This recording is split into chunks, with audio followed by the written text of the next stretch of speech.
හිච්චා මෞතුමියනි තුනට counting class නේද?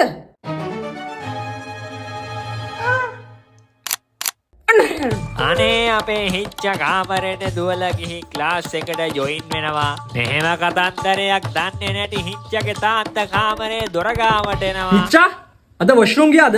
ඇහෙනවද පැහැදිලිව පේනවද? ඔව් කොමඩ් එක ෆ්ලෂ් කරලා දාවේ. මං කියන දේ පැහැදිලිව පේනවද ඇහෙනවද? ඒක ඇතුළට නහයක් කරන් යන්නේ. අනික මම නොදන්නේ ඔබේ මතක ගැන. කොතනින්ද නැවැද්දේ මේ නවත් මුදරක් අත බලන්න මතක නැහැ නේද? මට නම් මතකයි. මතකයි? හොඳට මතක් කරපන් ඇතුළට ගිහලා මොකද්ද කරේ කියලා. කොතනද නැවැද්දුවේ? ලිපි ද්‍රව්‍ය ලබා ගැනීම. ඈ? මොනවද මං කියන්නේ? උඹට පයිතියන්ද? ලිපි ද්‍රව්‍ය මිලදී ගැනීම කියන කොටස කතා කරේ. ඔව්. පයිතියන්ද කොහොම ඔව් කියන්නේ? එකට කියන්න බෑ කන පල්ලා හරිද? තාම අපි ගණන් හදන්න තාම ප්‍රවිෂ්ඨ වුණේ නැහැ. හරි? හරි තමයි.